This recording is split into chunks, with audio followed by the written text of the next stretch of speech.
মিজানুর রহমান তার বক্তব্যে একটা বলেছিল যে একটা দল লুটেপুটে সব খেয়েছে আর একটা দল আসছে খাওয়ার জন্য। এটা নিয়ে একটা দলের মধ্যে খুব চুলকানি শুরু হয়ে গেছে। তারা মনে করছে যে আসলে কথাটা তাড়াতাড়ি বলছে। দেখুন, আমাদের এই দেশে 53টা গণতান্ত্রিক দল আছে।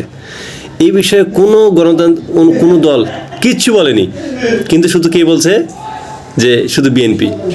যে আসলে বিএনপির সমস্যাটা কি আমরা দেখতেছি যে 5 আগস্টের পর একদল চাঁদাবাজি শুরু করতেছে, হল দখল করতেছে, এখানে ওখানে বিভিন্ন বিশেষ করে আওয়ামী লীগদের প্রোটেকশন অর্থাৎ তাদের পুনর্বাসনের একটা ব্যবস্থা গ্রহণ করতেছে। সো আমরা তো দেখতেছি আসলে কোন দল কী করতেছে। সো মিজানুর রহমান আজহারি যদি বিএনপিকে যদি টার্গেট করে বলে, আসলে কি তিনি কোনো ভুল বলেছেন? এটা নিয়ে আসলে আমাদের দ্বিধাদ্বন্দ্ব করার কোনো দেখি না। এটা নিয়ে আমরা দেখতেছি যে বিএনপির কর্মীরা জামাত শিবিরকে গালি দিচ্ছে, আবার জামাতেরা বিএনপিকে নিয়ে পড়েছে। যদিও বিএনপিরা জামাতকে নিয়ে যতটা বেশি তুলোধনা করতেছে, যত সমালোচনা করতেছে, জামাতের পক্ষ থেকে এত বেশি একটা দেখতেছি না যে তারা এটা বিষয়ে খুব একটা প্রতিক্রিয়া দেখাচ্ছে না। দেখুন, আপনাদের একটা বিষয় মনে রাখতে হবে যে গত ফ্যাসিস্টের আমলে বিএনপি এবং জামাত দু দলই কিন্তু অনেক ক্ষতিগ্রস্ত হয়েছে, এবং তখন থেকে তারা অনেক আগে থেকেই খালেদা জিয়া আমল থেকে বিএনপি জামাত একটা জোটবদ্ধ দল, তারা সবসময় একে অপরের পাশে থেকেছে, তারা একসাথে সরকার গঠন করতেছে। সো এটা আপনাদের বুঝতে হবে, বিএনপি এবং জামাত কর্মীরা আপনাদের এটা বুঝতে হবে যে তাদের এই বন্ধন কিন্তু অনেক আগে থেকেই। একটা ছোটোখাটো একটা বিষয়কে নিয়ে আপনারা নিজেদের মধ্যে কোনো দ্বন্দ্ব করবেন না। আপনারা যখন দ্বন্দ্ব করবেন তখন এই সুযোগটা নেবে হচ্ছে আওয়ামী লীগ, এই বাকশালীরা। আর আপনারা তো জানেন যে এই গত 16 বছরে আপনাদের উপর কী নির্যাতন চালাচ্ছে, আপনারা বাসায় থাকতে পারেননি, আপনাদের উপর কী পরিমাণ তারা অত্যাচার করেছে, আপনারা আপনাদের নিজেদের সন্তানদের কাছে যেতে পারেননি, আপনাদের উপর কত মামলা দিচ্ছে, কত মিথ্যা মামলা, কত গায়েবী মামলা দিয়ে। তো আপনাদের এটা মানতে হবে, আপনার এটা বুঝতে হবে।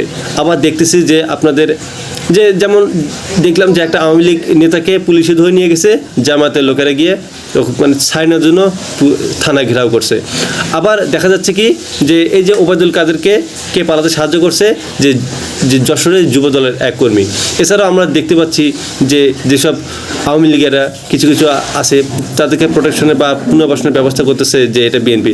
আপনারা কি ভুলে গেছেন যে আপনাদের উপর কী পরিমাণ নির্যাতন চালাচ্ছে, আপনাদের উপর কী পরিমাণ অত্যাচার চালাচ্ছে? তারা আপনাদেরকে কখনোই বন্ধু হবে না। তারা এখন ক্ষমতায় নেই, এই জন্য আপনাদের সাথে প্রীতি দেখাচ্ছে। কিন্তু তারা যখন ক্ষমতায় ছিল, আপনাদের প্রতি ন্যূনতম কোনো দয়া, কোনো ভালোবাসা দেখাচ্ছিল, আপনারা কখনোই দেখাতে পারবে না। তারা শত্রুই থাকবে। এদের প্রতি ভালোবাসা দেখিয়ে, এদের প্রতি আইনের শ্রদ্ধা দেখিয়ে এদের কোনো লাভ নেই। এরা আসলে মানুষের গণধোলাই, এরা মানুষের ঘৃণা ছাড়া কিছু পাওয়ার যোগ্যতা রাখে না। বিএনপি মেজর জিয়ার হাত ধরে, মেজর জিয়াকে একজন সত্যিকার দেশপ্রেমিক, তার হাতের দল। সেই দলটাকে আপনারা নষ্ট করবেন না, তার আদর্শে চলুন। এই দলটা অনেক অনেক এগিয়ে যাবে।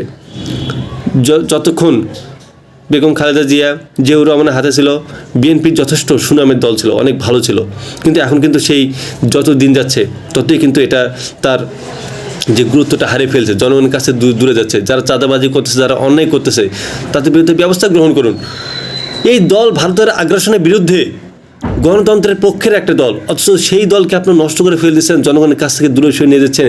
তারপর এই যে জামাত শিবির, জামাতকে নিয়ে যদিও পাকিস্তানের পক্ষে এটা নিয়ে অনেক বিষয় আছে, বাট তবুও আমরা বলবো যে আপনাদের বিষয়টা ক্লিয়ার করবেন, যে আসলে আপনাদের বিরুদ্ধে যে জনগণ যে ক্ষোভটা আছে, এই বিষয়টা আপনারা ক্লিয়ার করবেন এবং আপনারাও দেশের পক্ষে কাজ করবেন। এই ফ্যাসিস্ট আপনাদের দু দল শত্রু, আপনাদের দু দলকে মোকাবেলা করতে হবে আমাদের জনগণকে সাথে নিয়ে। আপনাদের মধ্যে আমরা কোনো দ্বন্দ্ব দেখতে চাই না। সো দয়া করে এটা নিয়ে দ্বন্দ্ব না করে একসাথে কাজ করুন, ফ্যাসিস্টের বিরুদ্ধে যুদ্ধ করুন। আর সংবিধান যদি সংস্কার প্রয়োজন হয়, অবশ্যই সংস্কার করতে হবে, বিপ্লবী সরকার গড়াতে হবে।